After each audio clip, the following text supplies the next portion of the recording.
हे WhatsApp guys, welcome back once again. दोस्तों, ये कहानी एक पिता की है जो अपनी बेटियों के साथ रिश्ते और बेहतर बनाने के लिए एक सफर पर जाता है, लेकिन वहां जाकर इन लोगों को पता नहीं चलता कि इनके साथ कुछ ऐसा भी हो जाएगा। कहानी की शुरुआत होती है कुछ शिकारियों को दिखाते हुए जो बड़ी ही चालाकी से एक शेरों के झुंड को चारों ओर से घेर लेते हैं और मौका देखते ही उन पर लगातार गोलियों से भून डालते हैं।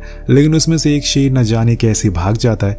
अब वो सबसे बड़ा शेर था। ये शिकारी उसे पकड़ने के लिए एक नया ट्रैप बनाते हैं, लेकिन ये भूल गए थे कि इनका सामना जंगल के राजा से है। जिसके बाद होना क्या था, अब तुमने जंगल के राजा से पंगा लिया है, उसके पूरे परिवार को मारा है, तो वो चुप थोड़ी रहेगा। अब वो एक एक करके उन सभी शिकारियों को पकड़ना शुरू करता है और उन्हें चीर कर रख देता है। लेकिन कुछ ऐसे शिकारी भी होते हैं जो समय देखकर वहां से भागना ही बेहतर समझते हैं। लेकिन उनमें से एक शिकारी वहीं बच जाता है जिसके ऊपर शेर एक खतरनाक पंजा मारता है और उसे मारने की जरूरत ही नहीं पड़ती। कुछ इस तरह से इस कहानी का इंट्रो होता है, जिससे कि आपको अंदाजा हो गया होगा कि ये कहानी की स्टोरी कहाँ जाने वाली है। सीन शिफ्ट होता है और हम डॉक्टर नाटो को देखते हैं, जिनके साथ उनकी दो बेटियां मैरिड और नोरा भी मौजूद है। अब ये लोग भी उसी सफारी पार्क को एक्सप्लोर करने के लिए जा रहे हैं, क्योंकि नाटो की वाइफ और उसकी मॉम का हमेशा से सपना था कि वो सफारी पर एक बार दोबारा जाए। लेकिन कुछ महीनों पहले ही उनकी मौत हो गई और मैरिड अपनी मॉम की मौत का जिम्मेदार अपने डैड को ही मानती है, क्योंकि वो अपनों से ज्यादा अपने काम को टाइम देते हैं। जिस दिन उसकी मॉम की तबीयत खराब हुई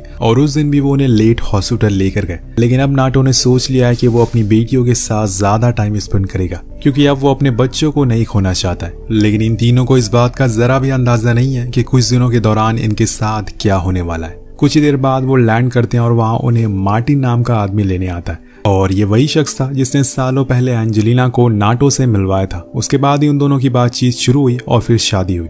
लेकिन आज वो इनके बीच नहीं है और मार्टिन की नाटो की दोनों बेटियों से काफी अच्छी बनती है, क्योंकि ये काफी कूल किस्म का बंदा होता है। इसके बाद वो उन्हें अपने घर लेकर जाता है, जो कि सफारी के बीच में ही था।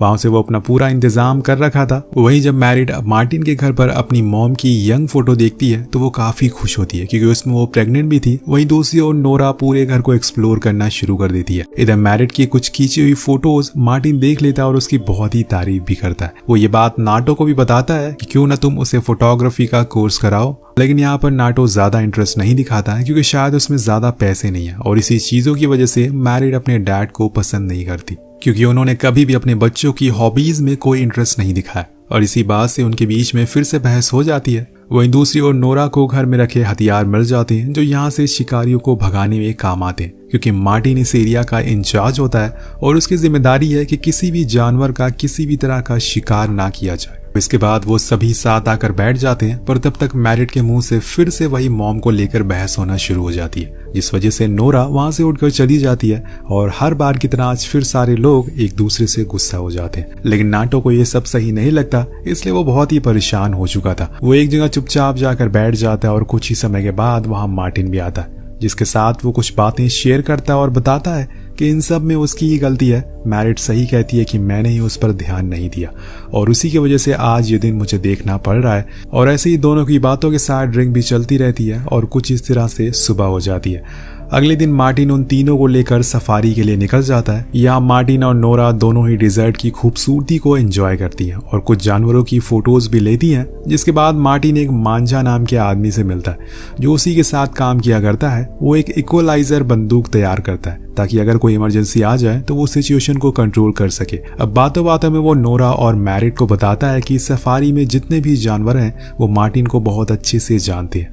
इसी दौरान नाटो को एक शेर की फैमिली दिखती है, तो मार्टिन उसके पास जाता है और वो उसके ऊपर झपट्टा मारता है। तब मांझा उन्हें बताता है कि शेरों को मार्टिन ने ही पाला है, इसलिए वो उसके साथ खेलने लगते हैं। तभी मार्टिन देखता है कि शेरनी के पंजों में चोट लगी है। अब वो उसकी मदद करने के लिए उसके पास जाता है, लेकिन वो थोड़ा एग्रेसिव हो जाती है, जिस वजह से वो पीछे हट जाता है। लेकिन उसे ये पता चल चुका था कि ये काम जरूर उन शिकारियों का है, इसलिए वो मांझा को बोलता है कि फौरन एक डॉक्टर को बुला कर लाओ। अभी जिसके बाद ये लोग वहां से पास के एक गांव में चले जाते हैं, जहां पर थोड़ा टूरिस्ट स्पॉट था, जहां पे कुछ लोग रहते हैं। लेकिन वहां जाकर इनके तो होश ही उड़ गए थे, क्योंकि पूरे गांव में चारों ओर बस खून ही खून था।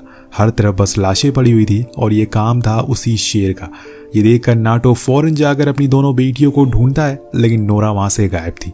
कुछ ही देर बाद जब वो उसे मिल जाती है तो वो उन्हें गाड़ी में बैठने को बोलता है, इसके बाद वो और मार्टिन दोनों उस जगह की छानबीन करना शुरू करते हैं, जिससे उन्हें पता चलता है कि ये किसी बहुत बड़े शेर का काम है, क्योंकि वहां पे उसके पंजों के निशान भी मौजूद थे। ये शेर इस समय में काफी ज्यादा गुस्से में है, क्योंकि इससे पहले आज तक कभी कुछ ऐसा नहीं हुआ, क्योंकि ऐसे नॉर्मल लायन किसी पर हमला नहीं करते, इसलिए जरूर इसके साथ कुछ हुआ है।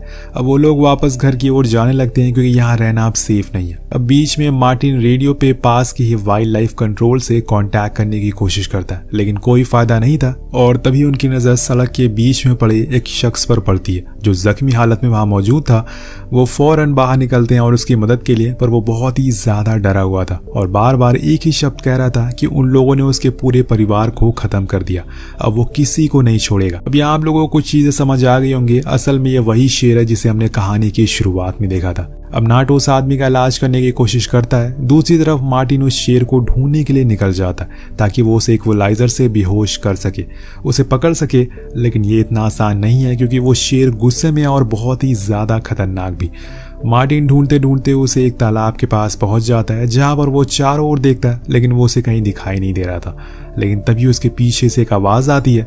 जब वो पीछे मुड़ता है तो वो शेर उस पर छलांग मारकर हमला करता है। मार्टिन उस पर गोलियां चलाता है, लेकिन कोई फायदा नहीं होता, क्योंकि वो लायन साइज में बहुत ही बड़ा था। इतने में हम दूसरी ओर देखते हैं, जिस आदमी को नाटो ठीक कर रहा था वो अपना दम तोड़ देता है, और इतने में उसे मार्टिन की चलाई हुई गोली की आवाज आती है। वो भागते हुए कार में जाता है, लेकिन अब उसके पीछे वो शेर पड़ चुका है। वो तेजी से आकर कार पर झपट्टा मारता है, लेकिन वो शेर कार को जोर जोर से टक्कर मारता रहता है। हम यहाँ उसका एक्चुअल साइज भी देख पाते हैं। अब दोस्तों, वो कार एक सफारी एडवेंचर के लिए बनी हुई थी, इसलिए जब तक वो उसके अंदर है वो सेफ है। लेकिन वो शेर भी बहुत चालाक था, और इसीलिए वो कार की खुली हुई सनरूफ को देख लेता है, उसकी जालियों में से अपने पंजे को अंदर डाल लेता है और नोरा को पकड़ लेता है। लेकिन इतने में मैरिडी कार को चला देती है और शेर कार से नीचे गिर जाता है। अब ये लोग कार को लेकर आगे बढ़ जाते हैं, लेकिन कुछ ही देर बाद इनकी कार एक पेड़ से टकरा जाती है, और अब ये तीनों खाई में फंस चुके हैं। अब इसके आगे इन्हें क्या करना है किसी को कुछ समझ नहीं आ रहा है। क्या पता वो शेर यही के आसपास ही हो, इसलिए इन्हें अपनी कार में ही बैठे रहना है। कुछ ही देर बाद इनका रेडियो मार्टिन से कनेक्ट होता है, यानी कि वो अभी भी जिंदा है। नाटो फौरन उसकी हालत के बारे में पूछता है, तो वो बताता है कि उसका एक पैर पूरी तरह से जख्मी हो चुका है और लगातार उसमें से खून बहता जा रहा है। तो नाटो उसे बेल्ट बांधने को कहता है, लेकिन ये तो उसने पहले ही कर लिया था। तो वो उसे चाकू को गर्म करके उसी जगह पर लगाने को कहता है, जिससे कि खून जम जाएगा और उसका खून रुक जाएगा। लेकिन ये जितना कहने में आसान होता है उतना ही करने में मुश्किल। लेकिन अगर मार्टिन को अपनी जान बचानी है तो उसे ये करना ही होगा, और इसीलिए वो जैसे तैसे ये चीज करता है और उसकी चीखें ये लोग कार में बैठे सुन लेते हैं, यानी कि वो कहीं आसपास ही है। इसलिए वो डिसाइड करता है कि वो मार्टिन को बचाने जाएगा, पर इसके लिए उन्हें कुछ हथियार चाहिए जो उन्हें कार की सीट के नीचे मिल जाता।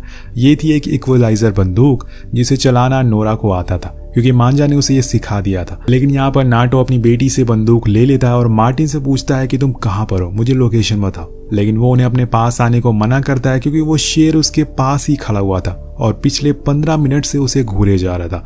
नाटो उसे अपने पास की कोई लोकेशन बताने को कहता है, तो मार्टिन उसे एक मैन मेड शेड के बारे में बताता है जो कि उसके पास ही बना हुआ था। अब यहाँ नाटो कार के ऊपर चढ़ जाता और स्नाइपर से चारों ओर देखने लगता, लेकिन इतने में मैरिडी कार से उतरकर भागना शुरू कर देती है, और तभी वो शेर उन्हें देख लेता है। जितनी देर में नाटो बंदूक चलाता, शेर उसे पंजा मारकर नीचे गिरा देता है। लेकिन यहाँ उसकी किस्मत अच्छी थी कि वो कार के नीचे छुप जाता है, जहाँ पर शेर घुस नहीं पाता है, क्योंकि उसका साइज बहुत ही बड़ा था। अब वो बहुत कोशिश करता है कि वो उसे पकड़ ले, लेकिन वो अपनी जान लगातार बचाए जा रहा था। इसी दौरान ऊपर नोरा शेर के शरीर पर एक टॉन्ट मार देती है, जिससे कि वो वहां से चला जाता है, क्योंकि अब आने वाले 1 घंटे तक वो बेहोश ही रहेगा। उधर मैरिडी ने मार्टिन को ढूंढ लिया था और वो उसे लेकर फौरन कार के अंदर आ जाती है, जहां पर नाटो उसका इलाज करता है और उसे बताता है कि अब वो खतरे से बाहर है। लेकिन यहाँ नाटो को जैसे भी करके यहाँ से निकलना होगा। वो शेर तो उनके आसपास ही घूम रहा है और उसे वो बेहोशी वाले टॉन्ट का कोई असर भी नहीं हुआ है। उसका ऐसा रवैया देखकर नाटो मार्टिन से पूछता है कि आखिर ये इतना एग्रेसिव कैसे हो गया। तो वो उसे बताता है कि शायद हंटर ने इसके पूरे परिवार को मार डाला होगा, इसलिए अब सभी को एक एक करके मार रहा है और अपना गुस्सा उन पर निकाल रहा है। कुछ ही समय के बाद रात हो जाती है और इनके पास इतना समय नहीं है कि वो यहाँ पे ज्यादा दिन रह सके, और अब तो खाने पीने का सामान भी खत्म हो चुका है। इसलिए नाटो पैदल चलने को कहता है, पर मार्टिन मना कर देता है और कहता है कि हम जब तक इस कार के अंदर हैं सेफ है, इसलिए हमें किसी की मदद का वेट करना होगा। अब सभी वहां पर रुक जाते हैं और कुछ ही समय के बाद इनकी आंख लग जाती है। लेकिन यहाँ नाटो के सपने में एंजेलिना आती है जो कि उसकी वाइफ है, जो उसे किसी गुफा की ओर लेके जा रही थी। और इतने में वो देखता है कि उसकी दोनों बेटियां कार के बाहर खड़ी है। जैसे ही वो हेडलाइट ऑन करता है वो शेर उन्हें खींच कर ले जाता है। लेकिन रुकिए जरा, ये बस एक सपना था और ये इतना बुरा था कि इसके बाद नाटो की नींद ही उड़ जाती है। अब उसी दौरान उनका रेडियो किसी अनजान शख्स के साथ कनेक्ट होता है। नाटो फौरन उनसे मदद मांगने की कोशिश करता है और उन्हें अपनी लोकेशन बताता है। कुछ ही समय के बाद वो अनजान लोग इनके पास पहुंच जाते हैं और तब हमें पता चलता है कि एक्चुअल में ये लोग शिकारी हैं जिन्होंने उस शेर के परिवार को मारा था। लेकिन नाटो को कैसी भी करके उनसे मदद मांगनी होगी, इसलिए वो उसके पास जाता है और उन्हें बताता है कि हमारा एक दोस्त घायल है, उस पर हमला हुआ है। वो शिकारी उसे मदद करने को तैयार थे, लेकिन उसके बदले में उन्हें $5000 चाहिए थे। अब नाटो पैसे देने के लिए तैयार हो जाता है, लेकिन जब वो नाटो की कार चेक करते हैं तो उन्हें वहां मार्टिन दिख जाता है और वो उसे पहचान लेते हैं। उसे पहचानते ही वो उस पर बंदूक तान देते हैं, क्योंकि मार्टिन एक फॉरेस्ट ऑफिसर था और उसने ही इनके गैंग के 3 लोगों को मारा था। इसलिए वो उसे ले जाने से मना कर देते हैं और गुस्से में वो नाटो को मार कर भी गिरा देते हैं और फिर नोरा को गाड़ी से निकाल कर ले जाने लगते। लेकिन इतनी देर में वही शेर यहाँ पर आ जाता है और उसकी दहाड़ ही काफी थी। वो एक एक करके सभी हंटर को मारना शुरू कर देता है और इसी का फायदा उठाकर नोरा भागकर अपने डैड के पास चली जाती है, जिसके बाद वो उन तीनों को कार में बंद कर देते हैं। अब उसके पास यही टाइम है यहाँ से बाहर निकलने का, लेकिन उनकी कार तो चल नहीं रही है, इसलिए उन्हें उसी हंटर की कार को ले जाना पड़ता है। लेकिन उसमें चाबियां नहीं लगी थी, इसलिए वो उसी शिकारी को ढूंढने के लिए उस बेहद एरिया में जाना पड़ेगा। हालांकि उसे कुछ ही देर बाद एक आदमी मरा हुआ मिल जाता है। वो उसकी जेबों में चाबियां ढूंढना शुरू करता है, लेकिन उसे कुछ भी नहीं मिलता। इसलिए वो और आगे जाता है और पहुंच जाता है उसी लेक के पास जहां पर मार्टिन था।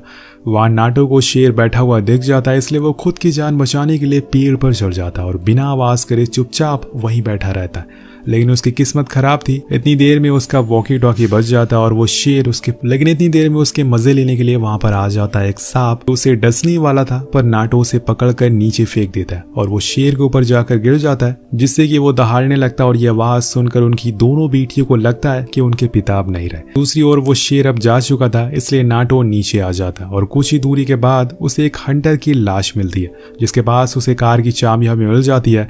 ये बात वो उन तीनों को बता भी देता है, जिससे कि मार्टिन थोड़ा रिलैक्स हो जाता है और जाते जाते वो उसकी बंदूक भी ले लेता है। लेकिन जब तक नाटो उसके पास पहुंचता, वहां वो शेर उसकी बेटी पर और मार्टिन पर हमला कर देता है और इसमें मैरिडी बुरी तरह से जख्मी हो जाती है। यहाँ वो पूरे जोश में था और ये बात दोनों को पता थी, वो अब बच नहीं सकती है। लेकिन मार्टिन ऐसा होने नहीं दे सकता, इसलिए वो उन दोनों को कार से बाहर कर देता है और खुद कार के साथ खाई में गिर जाता है, जिसके साथ साथ वो शेर भी गिर जाता है। अब नीचे जाते ही वो शेर से बोलता है कि सॉरी बॉय, और फिर उस कार में आग लगा देता है, जिसमें वो शेर भी जल जाता है। कहीं ना कहीं मार्टिन को पता चल चुका था कि वो ज्यादा दिनों तक जिंदा नहीं रहेगा, इसलिए उसने ऐसा किया। जब नाटो उस जीप के पास पहुंचता है तो वो बुरी तरह से जल रही थी। वो समझ जाता है कि मार्टिन अब नहीं रहा और ये देखकर वो रोने लगता है, क्योंकि एक वही था जो उसका सच्चा दोस्त था, उसकी बातें समझता था, लेकिन वो उसे आखिरी गुड बाय भी नहीं बोल पाया। अब इसके बाद वो अपनी दोनों बेटियों को लेकर वहां से निकल जाता है और कुछ ही समय के बाद सुबह हो जाती। ये तीनों एक सेफ जगह पर पहुंच जाते हैं, जहां पर इन्हें कुछ शराब की बोतल मिल जाती है, जिसे नाटो तुरंत मैरिडी का इलाज करता है। लेकिन इन्हें ये नहीं पता कि जिस जगह पर ये खड़े हुए हैं वो असल में उन्हीं शिकारियों का अड्डा है और वो शेर इसी जगह के आसपास ही घूम रहा है। जी हाँ दोस्तों, वो शेर अभी भी जिंदा है, वो जला नहीं है, इसलिए वो इनकी आहट सुनते ही वहां आ जाता है। लेकिन नाटो अपनी दोनों बेटियों को उसी जगह पर बंद करके उस शेर पर गोलियां चलाने लगता है, जिससे कि वो डाइवर्ट हो जाएगा और फिर उस शेर को लेकर वहां से खुले रेगिस्तान में भागने लगता है, जहां पर वो आगे आगे भाग रहा था और शेर उसके पीछे पीछे था। लेकिन कोई इंसान शेर से तेज नहीं भाग सकता, इसलिए वो पकड़ा जाता है और अब बारी थी शेर की। वो जैसे मन चाहे उसे मार कर खा सकता था। वो बहुत कोशिश करता है कि शेर को मार दे, उसके पास एक चाकू भी था जो उसके शरीर में घुसा देता, लेकिन इससे कोई फर्क नहीं पड़ता। अब वो शेर और ज्यादा गुस्से में आ चुका था और वो उसे मारने वाला होता। लेकिन इतने में वहां आ जाती है उसी शेर की फैमिली, जिसको मार्टिन ने पाल कर बड़ा किया था। अब उन्हें इसी तरह से पाला गया था कि वो किसी भी इंसान पर हमला नहीं करते और इसीलिए वो उस दूसरे वाले शेर से भिड़ जाते हैं। अब यहाँ पर वो शेर अकेला पड़ चुका था, क्योंकि उसके सामने अब मुकाबले वाला शेर खड़ा था और इसी का फायदा उठाकर नाटो वहां से दूर भाग जाता है। तभी वहां पर रेंजर्स भी आ जाते हैं। वहीं एक बार फिर से नाटो को एंजेलिना के सपने आना शुरू हो जाते हैं और इतनी देर में वहां पर मांझा भी आ जाता है, जो नाटो को लेकर घर आ जाता है। जहाँ से सीन शिफ्ट होकर पहुंचता है हॉस्पिटल में, जहाँ पर हम नाटो को जख्मी हालत में देखते हैं, लेकिन अब वो पहले से बेहतर है। और अब यहाँ मैरिडी ने मान लिया है कि उसके डैड ही सबसे बेस्ट है, क्योंकि उन्होंने अपनी जान की बाजी लगाकर अपनी बेटियों को बचाया था। अगर वो नहीं होते तो शायद आज वो जिंदा नहीं होते। इसीलिए कहते हैं कि दुनिया में आपको सिर्फ 2 ही लोगों पर भरोसा करना चाहिए। सबसे पहले तो आपके मॉम डैड, और दूसरा आपको अपने ऊपर खुद। कहानी के आखिर में तीनों लोग एंजेलिना की फेवरेट स्पॉट पर जाते हैं और वहाँ फोटो खिंचवाते हैं, कि स्पेशल फैमिली फोटो, जिसके साथ ये कहानी ये खत्म हो जाती है। तो दोस्तों, क्या आप भी कभी एडवेंचर के लिए ऐसी जगह जाना पसंद करेंगे? हमें कमेंट करके जरूर बताएगा। मिलते हैं आपसे अगली वीडियो में। Peace out.